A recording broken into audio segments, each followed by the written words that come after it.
ETF index mutual funds నేర్చుకుని stock మార్కెట్లో రాణించాలనుకుంటున్నారా? వెంటనే ఈ నెంబర్కి కాల్ చేయండి. నమస్తే, welcome back to Suman TV. Present మనతో పాటు ఉన్నారు తోడు నీడ ఆర్గనైజేషన్ నుంచి రాజేశ్వరి మేడం. నమస్తే మేడం. నమస్తే నవీన. మేడం, మ్యారేజ్ గురించి మాట్లాడుకుంటే అసలు పెళ్లి చేసుకోవడానికి ఏది కరెక్ట్ ఏజ్, ప్లస్ ఈ మధ్య కాలంలో చూసుకుంటే యువత పెళ్లి చేసుకోవడానికి చాలా భయపడిపోతున్నారు. నాకేంటంటే ఈరోజు ఒక 3 segments గా చెప్పండి. పెళ్లి చేసుకోవడానికి విముఖత ఎందుకు చూపిస్తున్నారు అనేది ఒకటి, మరి ఒక లేట్గా పెళ్లి చేసుకుంటే వచ్చే ప్రాబ్లమ్స్ ఏంటి, ఒకవేళ పెళ్లికి రెడీ అయిపోతే ఎలాంటి జాగ్రత్తలు తీసుకోవాలి? పెళ్లికి విముఖత చూపించడానికి ప్రధానమైన కారణం ఏంటంటే everybody needs their own independent life. ఇదివరకు ఏంటంటే సర్దుబాటు గుణం అనేది ఉండేది. సర్దుబాటు గుణం బొత్తిగా శూన్యం అనకూడదు, కానీ కామెంట్ చేయకూడదు అలాగా.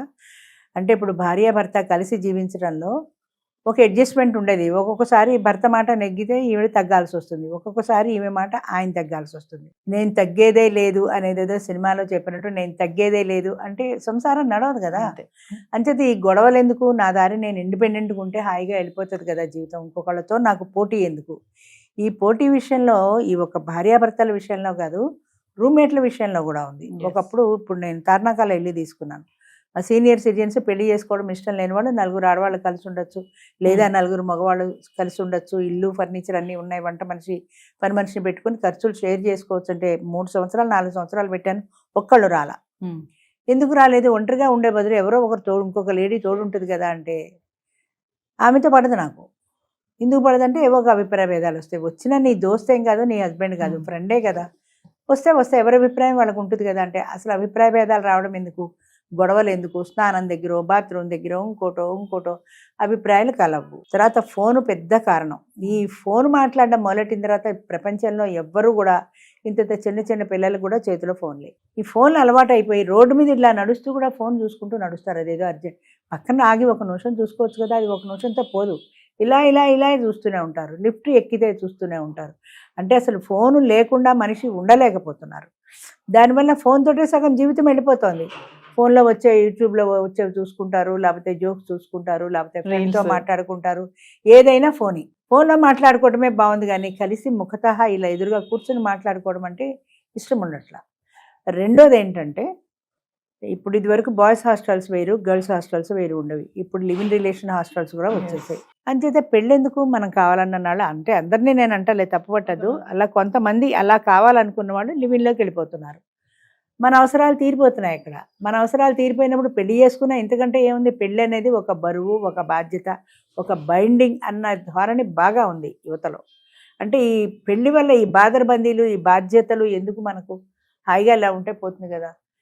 బెంగళూరులో ఒక అసోసియేషన్ కూడా మొదలెట్టారు, పెళ్ళి ఎక్కర్లేదు అని. అందులో చాలామంది మెంబర్స్గా కూడా చేరారు. అంతే పెళ్లి కంటే మన అవసరాలు తీర్చుకోవడానికి ఒక లివింగ్ రిలేషన్లో ఉంటే కొన్నాళ్ళు తీరుతాయి కదా. కొన్నాళ్ళు తీరుతాయి, కానీ ఎప్పటికో అప్పటి జీవితంలో 30 ఏళ్ళకో 35 ఏళ్ళకో పెళ్లి చేసుకున్నప్పుడు 3 ఏళ్ళు వీడితో కాపురం చేసేసి వీడిని వదిలేసి మళ్ళీ వాడి దగ్గరికి వెళ్ళిపోతావా అంటే వెళ్ళిపోతున్నారు. అలా వెళ్ళిపోతావా కాదు, వెళ్ళిపోతున్నారు. అలాగే పెళ్లి చేసుకుంటున్నారు, అలాగే ఉంటున్నారు. అంచేత వాళ్ళ అభిప్రాయాలకి వ్యతిరేకత వస్తే సహించరు.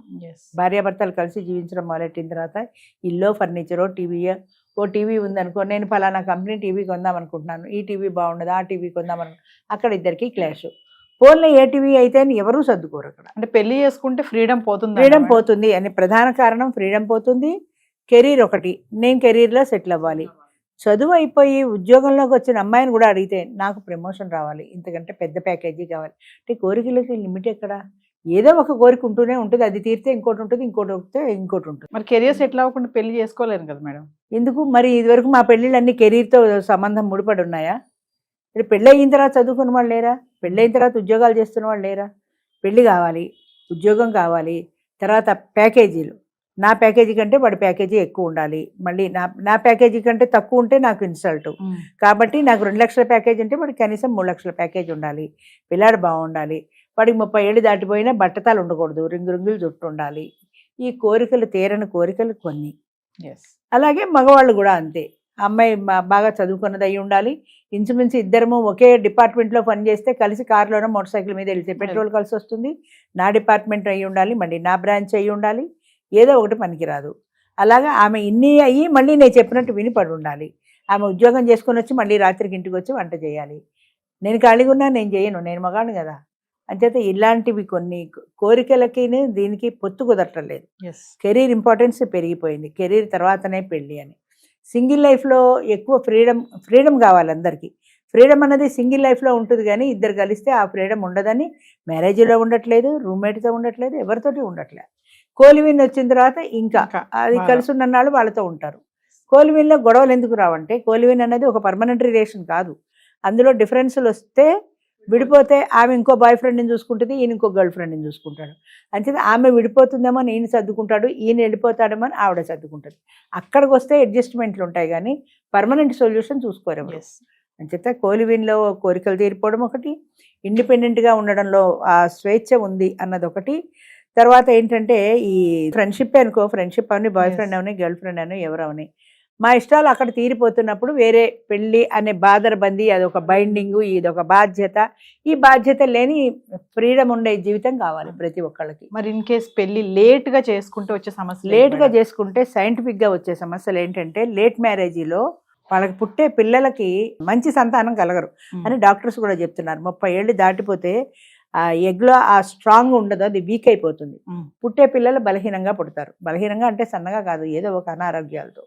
అంచేత హెల్దీగా పిల్లలు పుట్టాలి అంటే 30 ఇయర్స్ లోపులోనే, 25 ఏళ్ళు సుమారుగా అనుకో, 20-25 మధ్యలో వివాహం అయిపోతే 30 ఏళ్ల నాటికి పిల్లలు పుట్టేస్తారు. అలా అది కరెక్ట్ ప్లానింగ్ అని డాక్టర్లు చెప్పేది. కానీ ఇన్ జనరల్ కూడా 20-25 మధ్యలో పెళ్ళి అయిపోతే 30 ఏళ్ల నాటికి వాళ్ళకి సంతానం కూడా అయిపోతుంది. ఆ తర్వాత వాళ్ళు కలిసి ఉద్యోగాలు చేసుకుంటూ వాళ్ళు బతుకుతారు. అలా కాకుండా కెరీర్కి ఇంపార్టెన్స్ ఇచ్చుకొని, ఇప్పుడు నాకు ఉద్యోగం కావాలి, ఉద్యోగం దొరికాక ప్రమోషన్ కావాలి, ప్రమోషన్ వచ్చాక నా ప్యాకేజీ పెరగాలి, ఇలా ఇలా ఇలా ఇలా అనుకుంటూ పోతే ఎప్పటికీ పెళ్ళిళ్ళు కావు. అది ప్రధానంగా యువత గమనించాల్సిన విషయం ఏంటంటే అది. ఏది లేట్ అయిన కొద్దీ కూడా వాళ్ళకి. ఇంకొకటి ఏంటంటే, లేట్ అవుతున్న కొద్దీ మనుషులు కూడా చాలా, అంటే ఇప్పుడు ఇదివరకు చిన్నప్పుడు పెళ్ళిళ్ళు 10-12 ఏళ్ల వయసులో పెళ్ళిళ్ళు అయ్యేవి. ఆ పెళ్ళిలో ఈమెకి ఒక మెంటల్ గ్రోత్ అనేది, అంటే నాకు ఇలా కావాలి అనే అంత ఇండిపెండెంట్ థాట్స్ లేవు పూర్వం. అంతే సర్దుకుపోయేవాళ్ళు. ఇప్పుడు 20 ఏళ్ళు 25 ఏళ్ళు వచ్చిన తర్వాత నేను ఇండిపెండెంట్గా ఉండాలి, నా అభిప్రాయాలకి విలువ ఇవ్వాలి, నాకు ఇలాగే ఉండాలి, నాకు అలాగే ఉండాలి అనేటువంటి కోరికలు పెరిగిపోతాయి. వయసు పెరుగుతున్న కొద్దీ మనుషులు కూడా స్టబర్న్గా తయారవుతారు. అంచేత ఇద్దరు వాళ్ళతో అడ్జస్ట్మెంట్ మెంటాలిటీ అనేది తగ్గిపోతుంది. 30 ఏళ్ళు వచ్చిన తర్వాత లేట్ మ్యారేజ్ పెళ్లి చేసుకుంటే 40 ఏళ్ళకి పెళ్లి చేసుకుని విడాకులు తీసుకున్న వాళ్ళు ఎవరు నాకు తెలిసిన వాళ్ళు. 7 సంవత్సరాలు ఎంతో ఫ్రెండ్షిప్ చేశారు, 7 సంవత్సరాలు ఫ్రెండ్షిప్ చేసి సంవత్సరం తిరగకుండా విడాకులు తీసుకున్నారు. అంటే ఫ్రెండ్షిప్లో అప్పుడప్పుడు కలుస్తారు కాబట్టి బాగానే ఉంది. ఇద్దరు ఒకింట్లో కలిసి జీవించిన భార్యాభర్త అలా మొదలెట్టిన తర్వాత అభిప్రాయాలు కలవలేదు, సంవత్సరం పట్ల విడాకులు తీసుకోవడానికి. అంచేత ఎప్పుడు కూడా లేట్ మ్యారేజ్లో నష్టాలు ఏంటంటే, మనుషులు స్ట్రాంగ్గా స్టబర్న్గా తయారవుతారు. అది సెల్ఫ్ కాన్ఫిడెన్స్ ఒకటే కదా, సెల్ఫ్ కాన్ఫిడెన్స్ ప్రతి ఒక్కళ్ళకి అవసరమే. అడ్జస్ట్మెంట్ అనేది పూర్తిగా తగ్గిపోతుంది. నేను ఇండిపెండెంట్గా బతకగలను, ఇష్టమైతే కలిసి ఉంటాం, కష్టమైతే నా బతుకు నేను బతుకుతాను, నీ లెక్కేంటి నాకు అన్న ధోరణి పెరిగిపోతుంది. అంటే ఫైనల్గా మరి నేను ఇంకా పెళ్ళికి సిద్ధం అన్న వాళ్ళకి మీరు చెప్పే, అంటే పెళ్ళికి సిద్ధపడి ఇంకా రెడీ అయిన వాళ్ళు ఎలాంటి జాగ్రత్తలు తీసుకోవాలి? పెళ్లి సిద్ధమైన వాళ్ళు ముందుగా అసలు వాళ్ళు తెలుసుకోవాల్సిన విషయం ఏంటంటే, ఇంకొక వ్యక్తితో కలిసి నా జీవితాన్ని పంచుకున్నప్పుడు, ఇద్దరం కలిసి ఒకే ఇంట్లో జీవిస్తున్నప్పుడు సర్దుబాట్లు దిద్దుబాట్లు తప్పనిసరిగా వస్తాయి. అదేదో సినిమాలో హీరో హీరోయిన్ ఎత్తుకుని పాడుతున్నట్టు మనం ఊహించుకుంటే ప్రాక్టికల్గా జరగదు. అది తెలుసుకోవాలి. సినిమాలు చూసి, ఈ యాప్స్లో ఉండే వాటిల్లో మూవీస్ చూసి, అందులో వాళ్ళు డ్యూయెట్లు పాడుకుంటున్నప్పుడు అది చూసి, నేను నా భర్త కూడా ఇలా డ్యూయెట్లు పాడుకుంటే బాగుంటుంది అంటే రియల్ లైఫ్లో సాధ్యం కావవి. సినిమాని సినిమాగానే చూడాలి, కానీ దాన్ని రియల్ లైఫ్కి అప్లై చేసుకుంటారు చాలామంది. అంచేత అలా కాకుండా జీవితం అనే దాంట్లో కష్ట సుఖాలు రెండూ ఉంటాయి. సుఖాలే కాదు, కష్టాలు కూడా ఉంటాయి. దాన్ని మనం ఫేస్ చేయగలిగిన ధైర్యం మనకు ఉండాలి, మానసిక ధైర్యం ఉండాలి. అది అర్థం చేసుకోవాలి. ఇంకొక వ్యక్తితో కలిసి జీవించేటప్పుడు వాళ్ళ మాటకు కూడా నేను కొంత విలువ ఇవ్వాలి అన్న విషయం ఇద్దరూ అర్థం చేసుకోవాలి. భర్త అర్థం చేసుకోవాలి, భార్య అర్థం చేసుకోవాలి. అంచేత సర్దుబాటు గుణం అనేది ప్రధానంగా నాకు కావాలి. ఇది అవతల వ్యక్తి ఇష్టాలని నేను అర్థం చేసుకోవాలి. ఇవాళ నేను సినిమాకి వెళ్దాం అనుకున్నా, మా ఆయనకి ఖాళీ లేదు, వద్దన్నాడు. వద్దంటే నా జీవితం అయిపోయిందా? ఇంకో రోజు వెళ్తాను నేను ఎందుకు అనుకోను? లేదు, ఇవాళ వెళ్దామంటే ఇవాళ రావాల్సిందే. అంత చిన్న చిన్న విషయాల్లో కూడా దెబ్బలాడుకునే బదులు సర్దుబాటు ఉండాలి, ప్రధానంగా సర్దుబాటు ఉండాలి. అవతల వ్యక్తిని అర్థం చేసుకోవడానికి మనం ప్రయత్నం చేయాలి. అయితే మనం అనుకుంటాం, నేను అర్థం చేసుకుని ఆయన నన్ను అర్థం చేసుకోలేదు అని. ఆయన కూడా నేను అర్థం చేసుకునే ప్రయత్నం చేయాలి, కరెక్టే. ప్రయత్నం చేయకపోతే నువ్వు ఓర్పుగా చెప్పుకో, అయినా వినకపోతే ఆ మూర్ఖుడు ఇంత అనుకో. సర్దుబాటు కూడా నీకు అలవాటు చేసుకో. జీవితం ఎవరు కావాలనుకుంటే వాళ్ళకి. నేను ఎందుకు సర్దుకోవాలి, అక్కలైతే విడాకులు తీసుకుంటా. విడాకుల కేసులు అందుకే పెరుగుతున్నాయి. విడాకులు చేసుకుంటా, ఇంకో పెళ్లి చేసుకుంటా. పెళ్లి ఆప్షన్ కూడా వచ్చింది కదా. 28 ఏళ్ళకి పెళ్లి చేసుకుంటే 30 ఏళ్ళకి విడాకులు చేసుకుంటే 32 ఏళ్ళకి ఇంకో పెళ్లి. ఎన్ని పెళ్లిళ్ళు చేసుకుంటావు? వాడు ఇంతకంటే మంచివాడు అన్న గ్యారంటీ ఉందా? ఇప్పుడు నా దగ్గరికి వస్తారు తోడు నెలలో 50 yearsకి డైవర్స్ కేసులు ఎక్కువ. ఏమయ్యా నువ్వు డైవర్స్ తీసుకున్నావు, ఇప్పుడు పెళ్లి చేసుకుంటావు, పెళ్లి చేసుకున్నప్పుడు మంచిది వస్తుంది, పెద్ద పెళ్ళం కంటే ఈమె మంచిదనే గ్యారంటీ ఉందా? గ్యారంటీ లేదు కదా. నువ్వు నమ్మి చేసుకుంటావు. ఆవిడ ఇంతకంటే ఘోరం అయితే ఏం చేస్తావు? అంచేత ఉన్నంతలో పెద్ద ఆవిడతోటి సర్దుకోవచ్చు కదా అంటే ఒప్పుకోరు. ఆవిడ సంగతి మీకు తెలియదు మేడం అంటారు. ఆవిడని అడిగితే ఆవిడ అదే చెప్తుంది, ఆయన సంగతి మీకు తెలియదు మేడం. నిజంగానే నాకు తెలియదు. కానీ నేను చెప్పేది ఏంటంటే, మీ ఇద్దరు ఇంకొకరితో ప్రయత్నం చేసుకునే బదులు ఇంకొకరైనా ఇంతే కదా, అదేదో మనమే సర్దుకుంటే పోతుంది కదా అని సర్దుకునే ప్రయత్నం చేయండి. సర్దుకుందే జీవితం వెళ్ళదు, పెళ్ళి అసలు వెళ్ళదమ్మా. అంచేత పెళ్లి చేసుకోవాల్సిన వాళ్ళు తప్పనిసరిగా సర్దుకోకుండా జీవితం ఎడుతుంది అనే ఆశతో నా రిక్వైర్మెంట్లు ఇవి, ఇప్పటికీ 60 ఏళ్ళు వచ్చి 67 ఏళ్ళు వచ్చి నా రిక్వైర్మెంట్ కంటే నాకు నవ్వు వస్తుంది. నీకు బోడీ రిక్వైర్మెంట్ ఏంటి? నీకు ఈ వయసులో నీకు రిక్వైర్మెంట్ ఏంటి? ఆవిడేదో వచ్చి ఇంత వండి పెట్టడం, నీకు మళ్ళీ రిక్వైర్మెంట్ ఒకటి.